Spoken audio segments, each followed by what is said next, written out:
What's up, guys? Thanks so much for clicking on the video. My name is Leah, and let's talk about review chat about the Sandman season 2, the final season, episodes 1 through 3. So if you don't know what I'm talking about, the Sandman is a fantasy drama.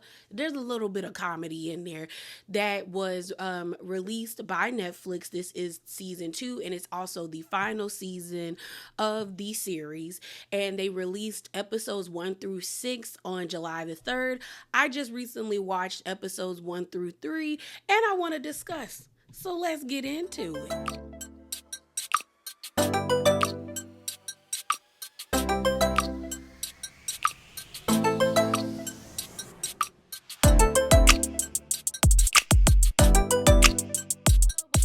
The review, a little backstory about me.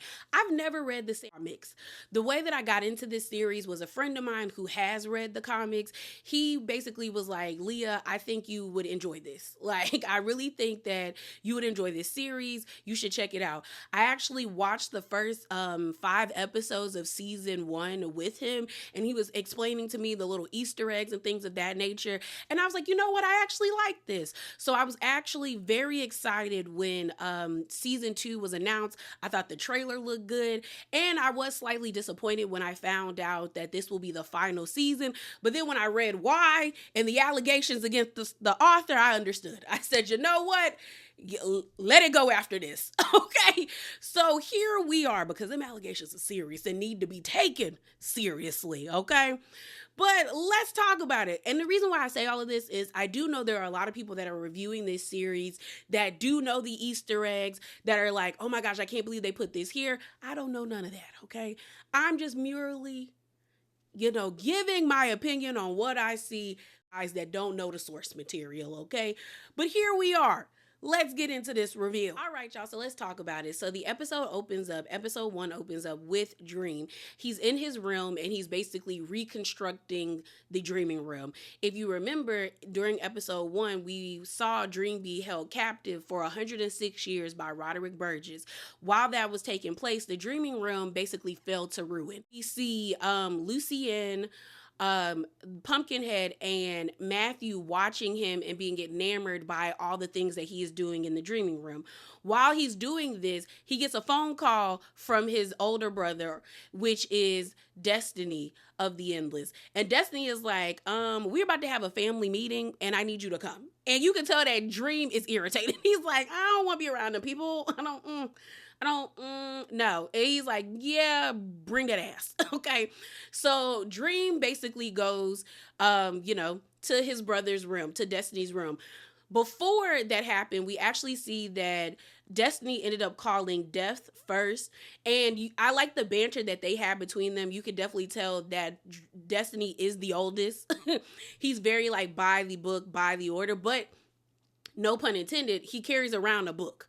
He has this book, and the book tells him what has happened and what will happen.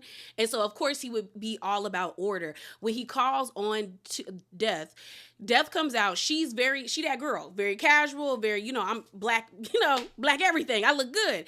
And Destiny was like, you can't wear a better outfit? Like, you about to meet your family, like, you can't zhuzh it up a bit? So she changes into this dress. We then end up seeing Dream enter into Destiny's room, and he's slightly okay with being there because he sees his favorite sibling, which is Death, because we know Dream and Death are locked in like this. And so he's like, you look nice. And she's like, I know I do. And whoever put that wig on Dream, girl, y'all could have did better. I hate the wigs they put on him, because you can tell that, like, I was like, y'all can't curl it. He need a bump, just a little bump in the wig. So he's there, and we end up seeing Destiny calling on all the other siblings except for one. He calls on Desire, Despair, and Delirium, but he does not call on Destruction. So we see him calling Desire. Mind you, I was trying to figure out if Desire was in their realm or if they were out in the waking world, because Desire is at this art gallery, and in this bad, I mean, it was a sickening red like coat jacket. I said, oh, that's fire. Walking through, and like nobody's really paying attention to them. Then they get to this portrait, pulls out lipstick and starts drawing themselves onto one of the art pieces. Then while they're doing that, Destiny calls on to Desire to be like, hey, we're having a family meeting. I need you to like come and pull up. And so Desire's like, okay, I'll be there in a minute. The moment they finish the portrait, they turn around. Everyone starts making out and it's an orgy. And I'm confused because I said, so are you in your domain or are you in the waking world? Because this is a lot. this is a lot. So we then see Destiny actually go to Despair. So Despair is looking at some man. And mind you, I feel like they could have picked a better story because I was like, we're not even 5 minutes in to the series and you hit me with this, okay? So Despair is looking at this man that's sitting on this couch and you could definitely tell that he is in despair, okay? And she's explaining to her brother, Destiny, that like he just got caught by his wife who was going to the police to rat him out. Well, not even say rat him out, do the right thing and tell on him that he had CP on his computer and one of the victims was his niece. And I said, oh, okay, this is a lot. She ends up saying like he's in despair, like it's such sweet despair because he does not have the, I guess, the guts to run. Like he's thinking about running, but he won't do it. What tasty despair. I said, okay, girl. And Destiny was like, okay, come to this meeting.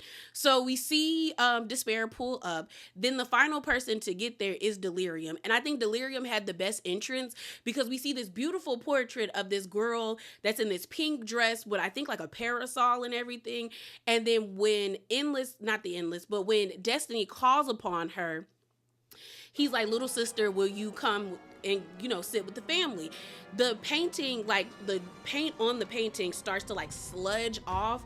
And then she steps out of it and she's kind of like off kiltered. But I just thought that was like a cool entrance. And you hear Death ends up asking her like, okay, Delirium, how you been? Like, how have you been? And she's like, well, I did some bad things, but then I did some good things. So I don't really know. And I said, oh, okay. She is Delirium. So they sit down at the table. Now, mind you, Dream is irritated because he's like, I was doing what I was doing. I was doing my task. Why are we here? He doesn't even sit down. Everybody else is sitting down, but Dream is still standing up like, girl, I'm only going to be here for like 5 minutes.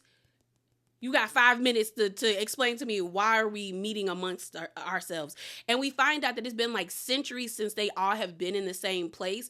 And this is after their other brother, Destruction, left. They actually call him Prodigal as well. That's what I read online because, the prodigal son that's in the Bible and stuff like that. But he chose to leave his realm as well as his siblings and asked that they not go looking for him.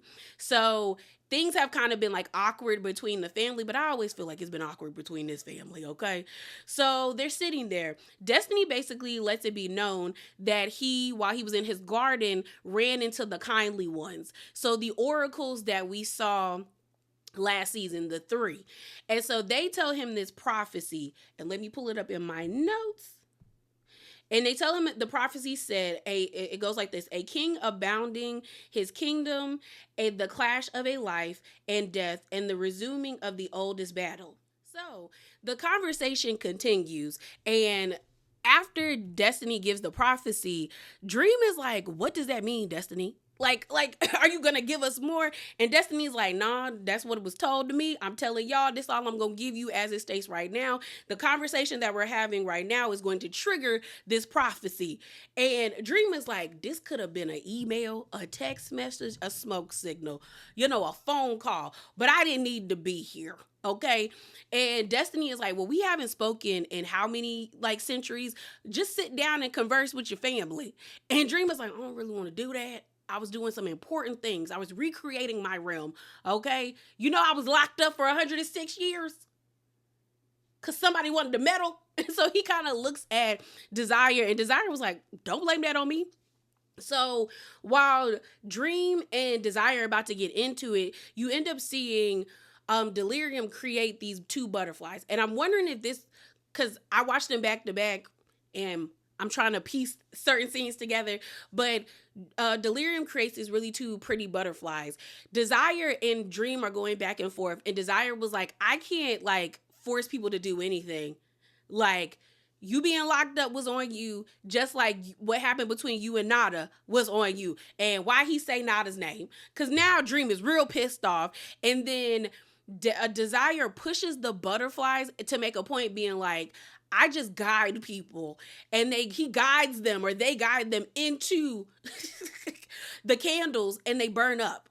So now Delirium is upset because she was like, you didn't have to do that, Desire. And you didn't. You didn't have to kill the butterflies. They were really pretty. So then Desire's like, they're there for you now, sister. And to death, because now the butterflies are dead and she has their souls. And I said, see, Desire is such the epitome of like the youngest sibling. like he is such the epitome of being the youngest, one of the youngest. They be so annoying. So now they're starting to go back and forth, and Desire, because Dream is like, Desire always does things like that. They always meddle. They always cause like destruction and hurt and pain. And Desire's like, no. Because you saying all this about me, but I'm not the one that condemned my first love after she rejected me to 10,000 years to hell. And so now Dream is about to like set it off in the room, and Destiny is like, y'all in my house. You ain't gonna do not a thing in my house. Cause Dream is basically like, say one more word, Desire. Say one more word and see if I don't get active up in here. And so after Destiny chastises Dream and Desire, he dips out. He's like, you know what? I'm not dealing with this. So he stomps off and like goes into this room to like sulk about his feelings. And Death is like, let me go check up on him. So her being a big sister, she goes and tries to make sure that Dream is okay. All while that is happening, we have the remaining siblings. So Destiny, Delirium, Despair, and Desire sitting there. And Delirium is saying, I wish he was here, talking about destruction, saying that when destruction was here, we didn't fight like this. And Desire is like, yes, we did, girl. We definitely did. And she was like, but no, he made it like he would always put a joke. Sometimes he would start the fights, but there would always be like lightheartedness there. And even Despair agrees with Delirium, saying that, yeah, I miss him too. I wonder what he's doing. Which I do like that they gave more character development to Despair, because I was just like, does she have a personality? Because in season 1, it just seemed like, because Despair and Desire are twins, that like Despair was just following after Desire. It never felt like she had her own like autonomy. So seeing her speak up and being like, no, I miss him too. And she even checked Dream and Desire while they were arguing. She basically was like, stop it. Like, we ain't been around each other in how many years, and we fighting like this. So it was nice to see more character development with Despair. And so Delirium is just like, I wish we could talk to him. And Destiny was like, well, he told us not to follow him. He told us to give him privacy and let him be. But she was like, and Delirium's like, but don't you want to know if he's okay? Don't you want to like see him? And you can tell that it seems like Destruction and Delirium may have had like a very close relationship, similar to what Death and Dream had. So she probably is missing him more than anybody else, comparably. So while that's going on, like I said, Dream stormed out after getting chastised by Destiny, and he's in the other room sulking, and he's kind of like got a little attitude with Death, because he was like, you ain't stop him from saying them things to me. And Death was like, because what he said was true. And Dream was gagged. Dream was like, you think he was right? You think they was right? Are you serious? And Death is like, yeah, she rejected you and you sent her to hell. Like, you don't think that was a lot?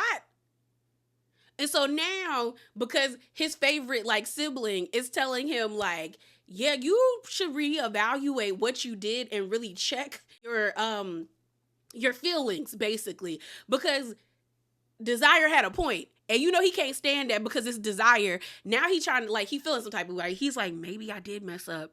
Maybe I shouldn't have condemned Nada to 10,000 years in hell. I said, you think Dream? You think Morpheus? So while Dream is, talking to Death and pontificating about his choice to condemn the lady that he supposedly loved to hell, we actually finally get a backstory of their relationship. And I was excited for this portion of the episode because last season I was annoyed that we saw Nada, but they never explained what she did to end up in hell. Like we see when Dream goes to hell to get his helmet, that a girl cries out to him and it's Nada. And she calls him, I think it's Kilaku. And she's just like, have you forgiven me yet? He morphs into a black man. And they don't even explain why he morphed into a black man. And then he's just like, no, I have not, and then she's like, and then a tear falls down. And I'm like, what did you do, girl? How did you betray him for him to put you in hell like this? What is happening? So now we have this backstory where we see Nada walking amongst her people, and she's basically like walking with one of her, like, I guess, councilmen or people in her court. And the lady is basically telling her that, the people are saying it's time for you to get married. And Nada's like, girl, I ain't met nobody that I really want to be with. Like, my nation is my husband, But then she sees Dream, but it's not Dream. Like, she doesn't see Dream as Morpheus. Dream is dressed like Kilaku, some black man. So she goes to him and they have a conversation, and it's basically like love at first sight for her, but I feel like infatuation on Dream's end, because we find out that Nada was a just ruler. Like, she dreamed of her people being prosperous and nobody suffering in her nation, and then she was able to make that a reality, and Dream was infatuated and like in awe of her ability to do that. So that is why he wanted to see her. So they see each other, and then Nada is like, I have to find him. But it was just Dream visiting the waking world / the mortal world. So she's looking for him and she can't find him. So then she dreams about the situation, and eventually she finds Dream or Kilaku in the dreaming realm. And then she's gagged when she finds out that Dream or Kilaku is really who he is, Dream, basically. So she's like, oh my God, you're an endless. Yeah, like mortals and endless can't be together, or like a massive tragedy will happen. Dream said he didn't care about all of that, pretty much. They start this relationship, and then soon thereafter, a meteor hits Nada's nation and wipes everybody out. And seeing everybody dead, it puts Nada in despair. Like, she's basically like, we need to break up. We need to break up, and I need to atone for what I did by being with you. And we can't be together, because if we stay together, then a massive tragedy will probably hit the dreaming world as well. So, like, let's not be together. Dream doesn't like that. Dream basically tells her, either you can be with me and become my queen and become a god, or I'm going to condemn you to hell to suffer. Since you saying that you want to atone for your sins and all of that stuff, I'm going to send you to hell. And he basically pulls her and he's like, girl, choose wisely. Basically gave her an ultimatum, and Death points that out. Death is like, you gave her an ultimatum and you basically wanted her to abandon her people, something that even you wouldn't do, Dream. And so Dream is like, yeah, you right. So then he condemns her to hell. So now with this revelation that he's like, yeah, I messed up. Now he's like, you know what? I got to go to hell. I got to go to hell, and I got to get my girl up out of there. And Death is like, girl, don't do nothing stupid. Please, Dream. So now Dream is convicted to actually right his wrongs of what he did to Nada. He is like, okay, I have to prepare to go to hell to bust her out. So we actually see him going to say goodbye to certain people, which lets you know that he is actually like weary and a little scared to go to hell, because the last time he was there, he got his helmet back, but he pissed off Lucifer Morningstar and he embarrassed her in front of her kingdom. So she irritated, and she ain't having to do. She even told Dream, the next time I see you, I'm gonna take you out. So we actually see him go to Hippothelia's house.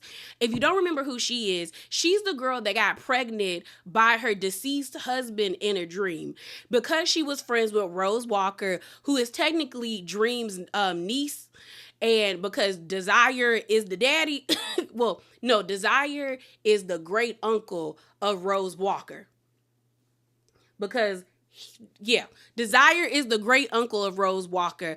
But remember, Rose was like, I think like a dream vortex or something like that, where she was able to like merge people's dreams, things that were in the dream she could make a reality. She even was strong enough to push Dream out of one of her dreams when he pissed her off.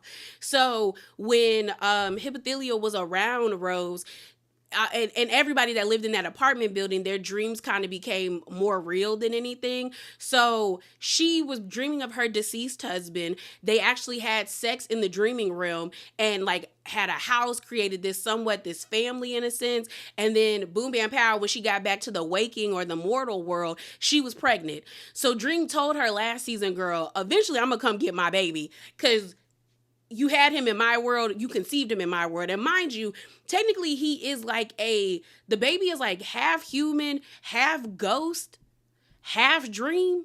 That's a lot right there. So she is like terrified at the fact that Dream is in her house because she thinks Dream is trying to take the baby. And Dream is like, girl, I'm not here for you. I just wanted to say goodbye to him and just see him. And she's like, well, you've seen him? Now go. And I'm like, you got a lot of bass in your throat. And here's the thing, a mother's love is something fierce and serious, but I'm just kind of like, technically what Dream said was right. Like, he's half ghost, half ghost, half dream, half human. Like, I wonder if that makes him live longer or if that gives him some type of power or something. I don't know. But I'm like, technically, eventually, he probably is going to have to go back. And I wonder if they tap on that as the season continues, because they only released the first 6 episodes. And the next, I think it's 5 episodes, will be released on July the 24th. And then I think you're getting a bonus episode, or we're getting a bonus episode on July the 31st. So 12 episodes in total. So he leaves and then he goes and visits Hobgelding. If you don't remember him, Hobgelding is the guy that Dream and Death had a bet on. I think it was like the 1800s, and Hobgelding was talking about how he would love to live forever, and Dream was like, I think somebody would go insane for wanting to live forever. Death was like, maybe the opposite, or maybe I could have that reverse. Either way, they gave him immortality. So he's like, I think 700 or 600 years old. He's having this dream with like the queen, but there's also like this like 1980s or 90s computer. And he's like, yeah, something about this ain't right. So then we end up seeing Dream pop up in the dream. And he's like, oh, okay, this makes sense. It's a dream. It's a dream. And so Dream ends up giving him this bottle of wine, or they share a bottle of wine from like 1863. And he's just like, this is such a rare bottle. Like, what's the occasion? And Dream basically tells him, I might not see you, or we might not be able to meet up the next time, because they meet up every 100 years. And Hob is like, what you mean we might not see each other? Like, what's about to happen? And he was like, I'm going on a journey. And then Hob gives this speech, which I feel like was foreshadowing what is to come, about like giving the devil hell, like not allowing people to like stifle you, all this other stuff. And so Dream and Hob are kind of taken aback, and Hob is like, I don't even know why I said that. But okay, and so they drink together, and Hob realizes how serious that conversation is when he wakes up in the waking world. His girlfriend pretty much kind of wakes him up because he's talking in his sleep, and and he's like, oh, my bad, baby, I'm sorry. And you actually see the bottle that they were sharing in the dream on his nightstand. So he's like, oh, this is serious. This is real serious. So back in the dreaming realm, you have Matthew and Lucienne trying to convince Dream not to go. Matthew is like, well, if you gonna go, let me go with you. And Dream is like, no, Matthew, I gotta do this by myself. Lucienne is like, can you just send somebody else? Pumpkinhead is the only one talking with sense, where he like, I don't care what you do. I don't think you should go, but I'm not about to stop you, nor do I want to be a part of this, okay? So Dream is like, I've already sent somebody. We then see Abel and that like golden like egg looking dragon thing pull up, and Abel's like, we can't find him, because the dragon is also like, we can't find Cain. Like, where is Cain? We end up finding out that Dream sent Cain to hell to deliver a message to Lucifer. Lucifer already got an attitude. She like, why you here? What does he want? And so Cain is about to deliver like this regal like message. He's like, good morning, dearest cousin. And Lucifer is like, cut all the crap. tell me, get to the point. Get to the point. And so Cain is like, well, Dream is coming here to get Nada. That's what it is. And so Lucifer said, first of all, you embarrass me in front of my people, in front of my kingdom, and then have the nerve, the audacity to pull up uninvited and tell me you gonna liberate somebody. Oh, okay. Okay, I got something for your ass. And so Lucifer's sins came back. Cain falls basically out of the sky into the castle, where like into the foyer area of the castle, and Abel runs to him, so does the dragon. Lucien tries to help him up, and Cain is like pleading with Dream, saying like, you shouldn't go, my lord. Like, there's an army of demons waiting for you and they want your head. And Dream is like, that may be, but I gotta go. And so he leaves, and that's how episode 1 ends. So episode 2 opens up, and now you have Dream in hell. And you can tell that he is uncomfortable. He even says that he is afraid. He's walking through hell, and he makes mention that he didn't go through the main gate that we saw last season. He actually found a different way to go in. And he said there's certain parts of hell that aren't as heavily guarded as the front gate. But as he's walking through, it is very quiet. You don't hear people screaming out in agony or screaming for help. Like, there's not a lot of fire like it was when we saw hell being depicted last season. And he's like, what is going on? Like, wait, like he feels like maybe this is a setup from Lucifer, because he knows that Lucifer is pissed with him. So Lucifer walks in and she's like, hey Dream. And Dream is like, girl, hey Lucifer, like what's going on? What is going on? And Lucifer is like, I sent everybody away. And Dream is like, why would you do that? Like, for what? And because he still thinks that this might be a prank or a trap for him to fall into. And Lucifer is like, because I wanted to. Like, I'm tired of this job. I've been doing it for 10 billion years. I'm tired. I am tired. I'm tired. Okay. So she's like, I sealed off certain parts of hell. She was like, I sent the demons away, the damned and the neverborns. I had to look up what that meant. But basically it says beings that are born out of dreams and nightmares, not through like, conventional sense, like from a woman or the female body. And so Dream is just like, and for what reason? And again, it was like Lucifer reiterates, I told you I'm tired. This is not a trap. This is not like Lucifer is like, I'm not pulling your leg. Cause this interaction reminded me of like Mr. Krabs and Plankton, where that one season of SpongeBob where Plankton says he's no longer going to like harass the Krusty Krab and he no longer wants the secret formula. And Mr. Krabs thinks it's a like, a trap. Like, he's like, I don't believe you. I don't believe you. And they go back and forth. And then even Mr. Krabs takes it too far where he destroys Plankton's like gift shop and stuff. So I understood where Dream was like, girl, you playing games with me. You are playing games with me. But she's like, no, like I kicked everybody out. Okay. Then we see, is it Mackenzie? I've been calling her Mackenzie in my head, but probably that's not her name, but that's what she's going to be today. One of the daughters of Lilith. She comes in and she's like, I'm not leaving.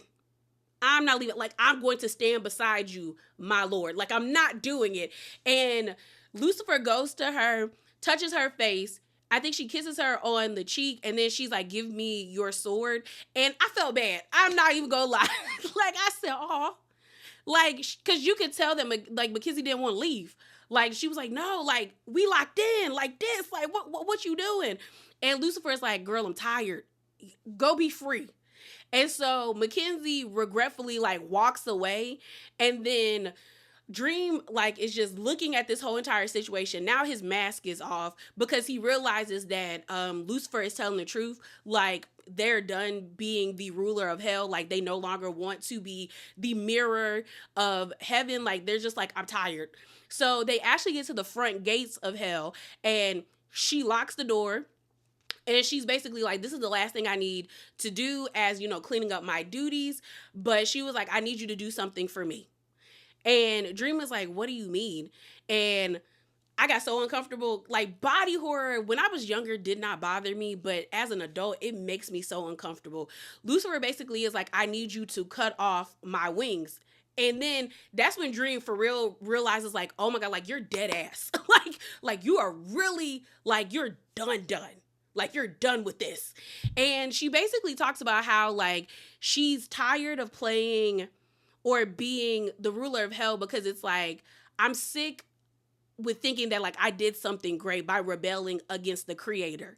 Like I don't need like if it wasn't me rebelling against God, it would have been somebody else because it's all a part of his like mysterious plan. And for me to even think that I was doing something profound doesn't even make sense to me anymore. Like I'm tired. I want to go sit on a beach. I want to eat ice cream. I want to do something other than this. I've been doing this job for 10 billion years. I want to do something else. Okay. So we actually see Dream cut off Lucifer's wings. You can tell that it was like a relief, like relinquishing like that last piece of like being attached to hell or being attached to God, because it's like she just like drops her shoulders and then she's like thank you in a sense, puts on her pulls back up her robe and then gives Dream the key to hell. And Dream is like, girl, I do not want this. And she's like, do whatever you want. And everybody else I sent is all out here in this room. Like, if you want to go find lost love, she out there. But like, I'm done with this. And I said, oh my gosh. That's a way to open up an episode. So Dream is back in his room and he's stressed, and he deserves the stress, because when I tell you Dream be stressing black women out, he stresses black women out from being so mad at Nada rejecting his like plea for them to be together and condemning her to 10,000 years, to the way that Death has to like gentle parent Dream and make him realize like his decisions, and also have to tell him that like the way that he behaves to certain people causes certain actions and how he should treat certain people differently, to Lucienne, who has to deal with the way that that man is moody all the time. And then she has to deal with the fact that her home is constantly in danger based off of his decisions. And people coming for him. So he walks into the castle. Lucienne, Matthew, and Pumpkinhead are happy to see him, but Lucienne can tell that something is wrong. So she follows him to this room and she's like, how are you? Like, did you find Nada? And he's like, no. I looked everywhere for her in hell and I could not find her. So he's sulking about that. Then he sits down and he's like, and Lucifer like stepped down from the throne. And Lucienne is like, what? She did that for real? And so she's like, who's the new ruler? When he lifted up that key and when he did this, and the way that Lucienne was like, oh my, like she was just like, oh my God. She was like, we just got this room back and we're just now putting the pieces back for this. So then she's asking him like, do I need to be prepared for war? Because everybody's gonna come and want to get this key because it's untapped power. It's basically anybody that has the key to hell is one of the most powerful beings like in the universe. So she's just like, here we go again. Here we go. And so Dream is like, I got to figure this out. So we actually see him contact Death, and Death pulls up and he's like, did you hear the news? He was like, of course, everybody know that Lucifer is not the ruler of hell anymore. And so he tries to give Death the key, and Death was like, I don't want it. I don't need it. I told you not to do something stupid. All the while, I got to go get all the souls that she let go and put them back to where they're supposed to be. Like, no, ma'am, I already have a job. I don't need another one. Okay. So now Dream is like, so what do I do? Because everyone's about to be at my doorstep and I don't have time for this. And she's like, you'll figure it out. You always do. So then I think it was either Lucienne or Matthew, but I think it was Lucienne. Lucienne basically says that, no, I think Matthew says there's people at the door. So we actually see the guards of like, I guess the dream room, where it's a dragon in the middle. On the right side, I think it is a unicorn. No, it's a Pegasus. No, is it an alicorn? Because a unicorn is the one with the horn. Pegasus is the one that has the wings, and then if it has a horn and wings, it's an alicorn. I think it was a Pegasus because I don't remember a horn. And then you also see a griffin, and so we end up seeing like all these like beings, gods, deities at the door. Thor is banging on the door, basically saying, come outside. We not gonna jump you, but we are gonna jump you because everyone now knows that Dream has the key to hell. So Dream is like, okay, what do we do here? So he tells Lucien, let him in. And she said, she looked at him, she said, what do you mean let them in? What do you mean? And Dream's like, it's better for them to be guests than our enemies. Let them in. The way she had to like get herself together, because I know she want to cuss him out. So they open up the doors and let them all in. And that's where the party really begins. So to Lucien's dismay, they actually let the gods and deities in who want the key to hell. We end up seeing Thor, Loki, and Odin get there. Lucien is basically writing everybody's name down. We end up seeing this one being called Lord Kindlegard or whatever you say of the order, who basically is just like a being in a box that is followed with people that look like, you know, they look like those things off of the Fairly Odd Parents, the corporate fairies that were trying to take over everything. That's how they're dressed, in my opinion. And they're basically there for the key as well. We end up meeting the Prince of Hell that we saw last season, Lord Azael, who pretty much wants the key because he feels like he is the rightful successor, as well as he wants the land because it's like, you know, that's the native lands of the demons. You know, they're the indigenous people, and he feels as though it should be theirs. We also find out that he wants to expand hell as well, because last season at the end we saw Azael talking to Lucifer, basically saying that we want the dreaming realm so we can expand our reach and then ultimately take over the waking world.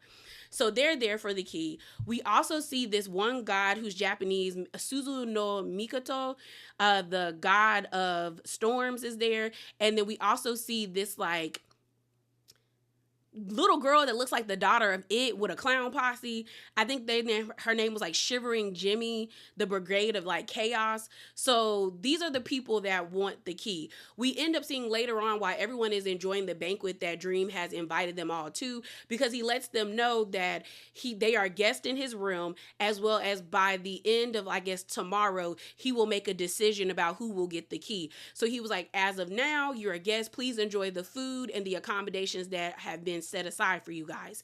So they all leave, and it's like pretty much like nighttime. We then see the party of the fairies pull up. We see Lady I think it's Nola or Nula, and then we see her brother Calorin, or I think it's Calorin. I think that's how you say his name.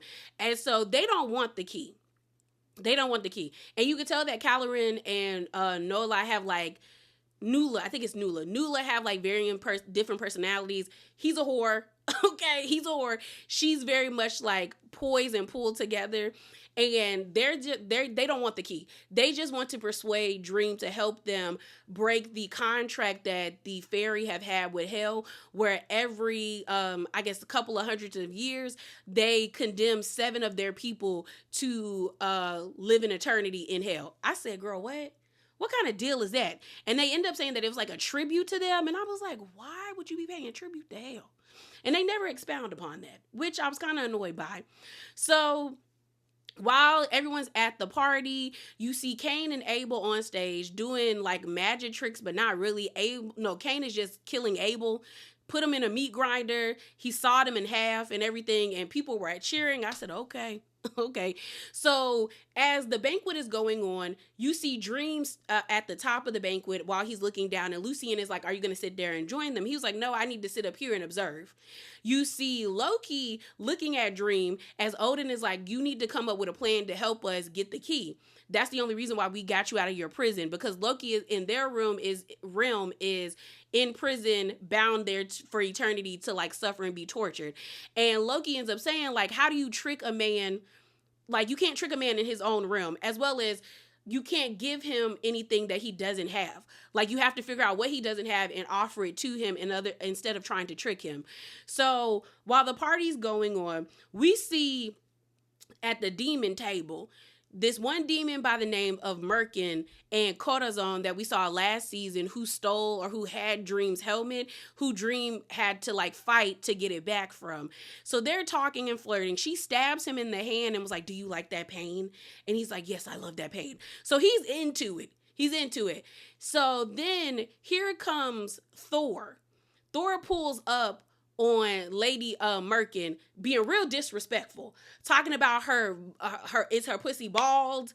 Is it hairy? Like, do you want to rock? Like, just being just disrespectful and nasty because he don't even know this demon lady. Okay, so she getting irritated. Corazon is getting irritated, so he tries to jump in and defend her. He gets beat up pretty much because Thor brings out his hammer. Then Lady Merkin jumps in and like hers like what's it called? Her stomach, she's a spider demon lady. So she hits him with one of her like talons and almost like, slices Thor's neck. And Dream is like, y'all not gonna be fighting in my household like this. Pull it together. Get it together. So everybody tries to break apart, like, and goes to their respective tables and like tries not to like engage with each other anymore. So as Dream is walking around, we start to see people trying to like bribe him. The it looking little girl, Jimmy or Jamie, however you said the little girl name, she is trying to tell Dream, if you don't give me the key, I will haunt you and scare you for the rest of your life. And I was like, he creates nightmares. That's not gonna work. And it didn't work because Dream was looking at her like, okay. I feel like he would think more of her as a nuisance than anything.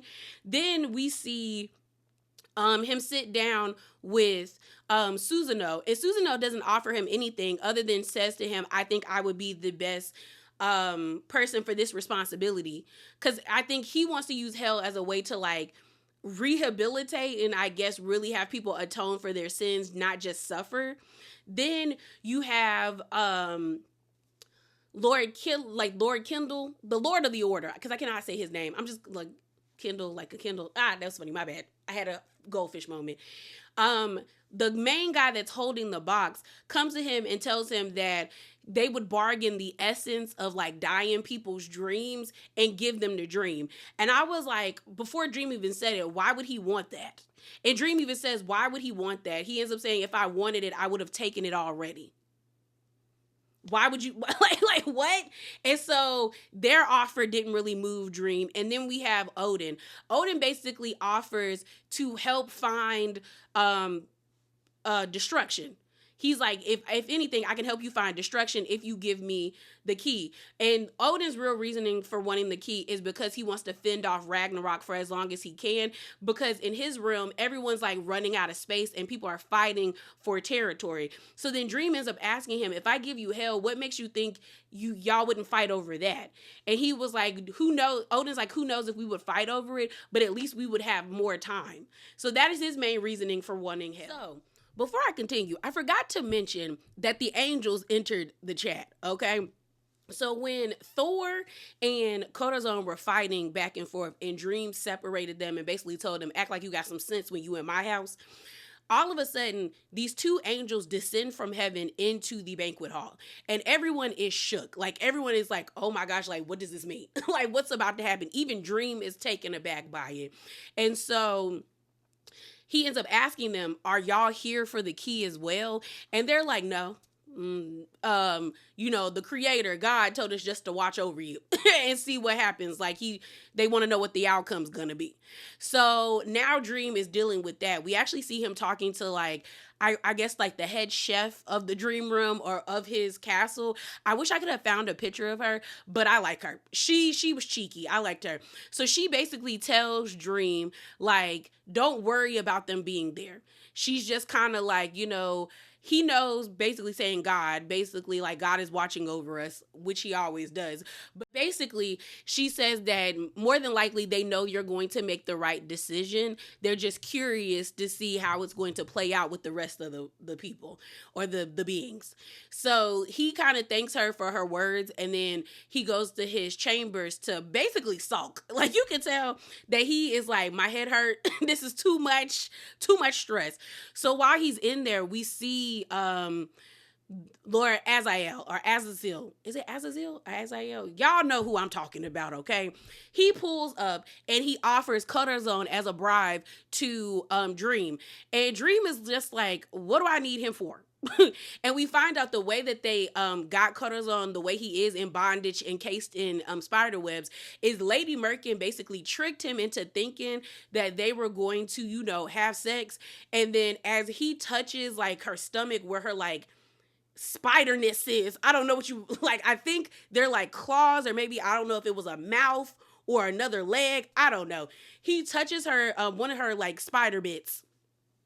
And next thing you know, all these like baby spiders come up his arm and they just start to encase him. He's trying to like swat them away, but he's being overtaken. So they wrap him up in the spider webs, and then that is how he was able to be given to Dream. So Dream is like, I don't have any needs for revenge. Like, I have my kingdom, or my realm, I have my helmet, I have my ruby, I have my sand. What do I need him for?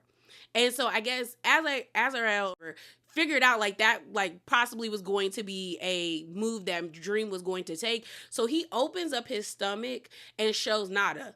He basically shows that she is entrapped in his stomach, and he was like, I know you went down to hell looking for her and you couldn't find her. So if you don't act right when it comes time to picking people who gonna get that key, just know she's going to be doomed to like eternal suffering. Okay. And so you can tell that Dream is visibly like shaken, but also pissed at the same time that this being is trying to extort him. So he's just like, I'll take it into consideration.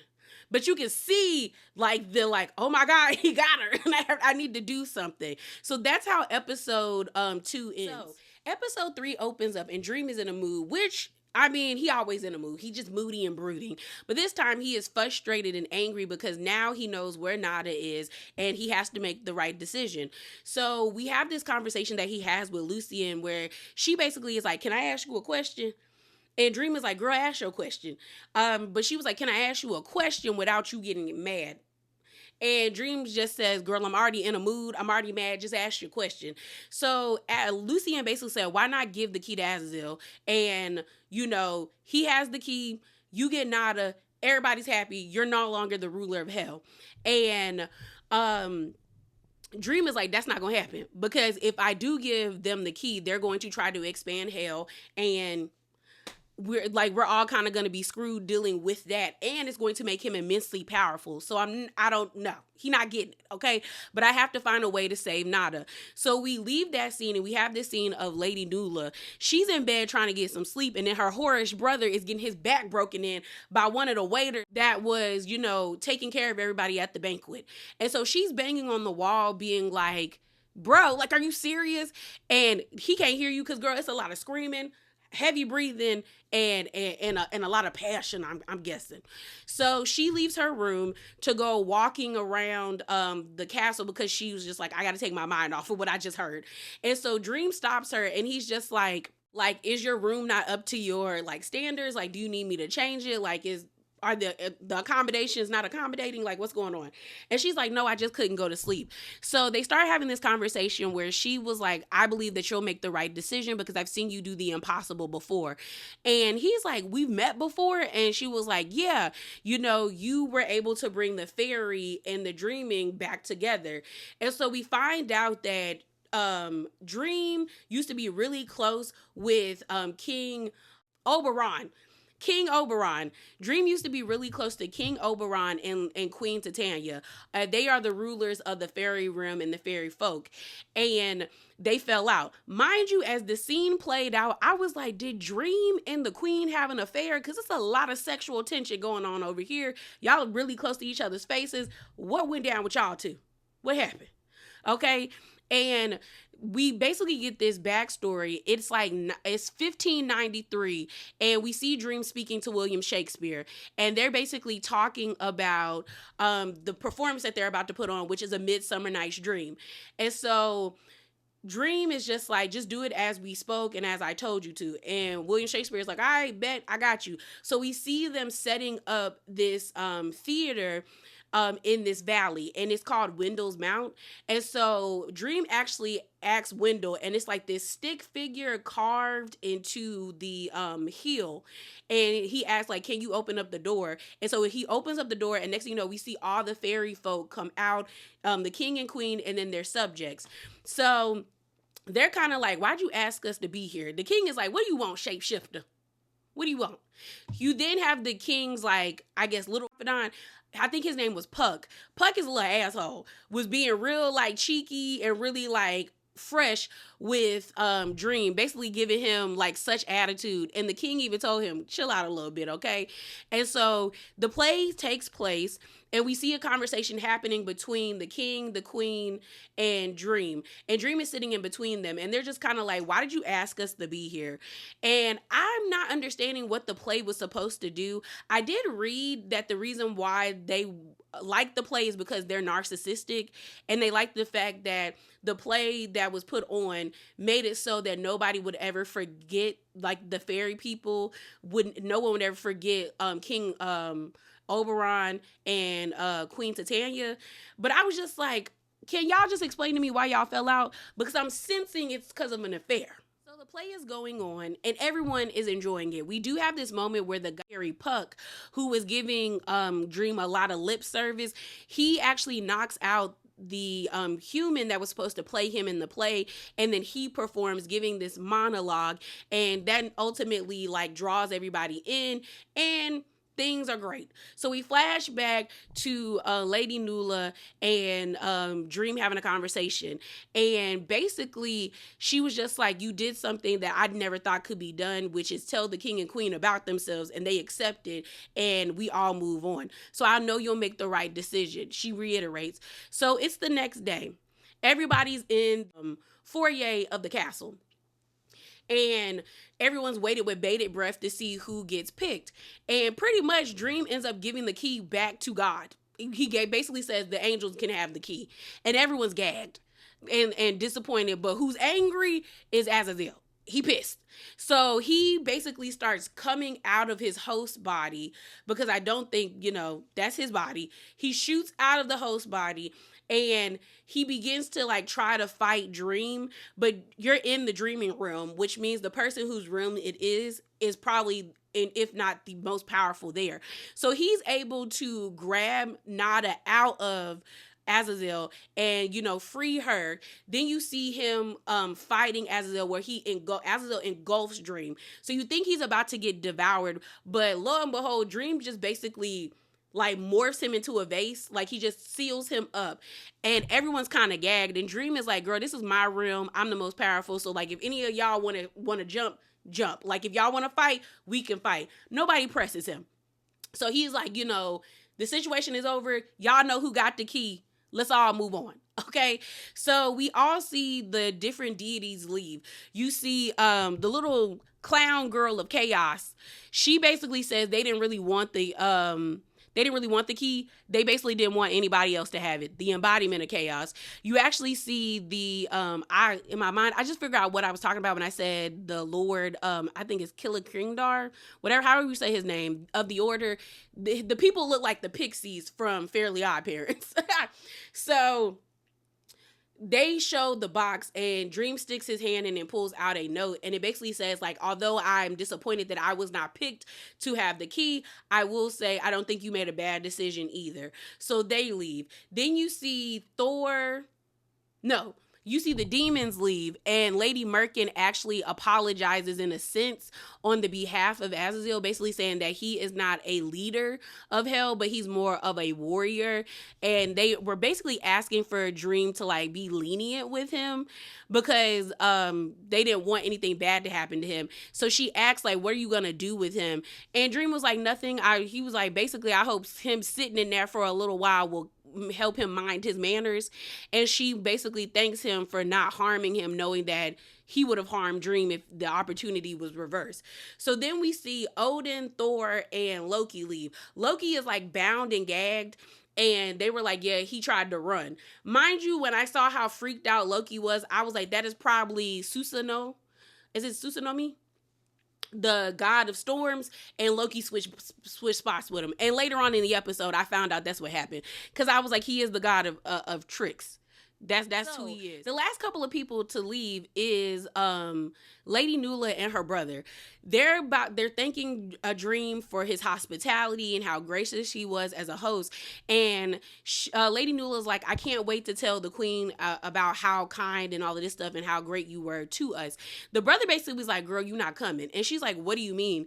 And the brother was like, I thought she told you, talking about the queen, you are going to be staying here permanently with Dream as a gift. So she like Lady Nula's like, what do you mean as a gift? Even Dream is like, she don't got to do all of that. She could go back with y'all. And then the brother was like, no, because she will be met with like punishment if she comes back. And that wouldn't be great, you know? So then Dream basically says it's about the tribute, because if it's about that, I already cleared it up with the angels. You no longer have to do that. Like, it's fine. So then the brother kind of like does a 180, not kind of, does a 180. He was like, great, you can come home now. And Nula is like, no, the queen tried to get rid of me and my brother was okay with it. I don't want to go with you anymore. So then the brother was like, well, can I visit you? And she kind of had this face like, maybe. I don't know, because like, you just betrayed me.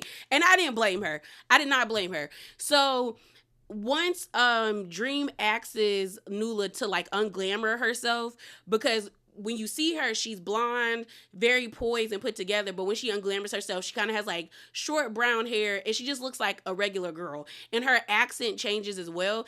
And she was like, basically the queen likes a posh accent, so that is why we are meant to glamour ourselves for her. They are kind of cool with her staying there. Lucienne is like, okay, we got another one. Like the nice little host lady, she's like, okay, I'm good. Like, what do you like to eat, baby? So she's like, I got you. So we then see Dream now like worried about Nada. He's like, how is she? Lucienne is like, she's still with the doctors, she's still recovering. Later on, as the episode continues, we found out that Nada don't want to talk to him, and he is waiting to like speak to her, and she's like, I don't want to talk to you. We have a moment where Dream leaves the dreaming room and he actually links up with Lucifer. And Lucifer is on this beach, but like when Lucifer said that they were going to be on a nice, like a beach, I thought they were going to be like, you know, in Aruba, Hawaii, you know, the Mykonos, like a beautiful beach. It is one of them England beaches where it's covered in rocks. And I was like, this is not very like relaxing. So they start to have a conversation where Lucifer is asking, like, who did you give the key to? And Dream is like, I gave it back to him. And she was like, as you should. I should have. And she's like sitting there like, I should have thought of that. Damn it. You know? And she was like, now they have to deal with it. And that's a good thing. So then she ends up asking Dream, did you ever find Nada? And he was like, yeah, but she doesn't want to talk to me. So Lucifer basically says, why not try again? Like, if I can change, then you can probably change as well. You know, so you should probably figure out if she'll be open to getting to know the new you, basically. So Dream comes back and Nada and Dream finally have a conversation. When I tell you, Dream pissed me off so badly in this conversation. Oh, yeah. So she comes in. He switches into like his black form, okay, as a black man.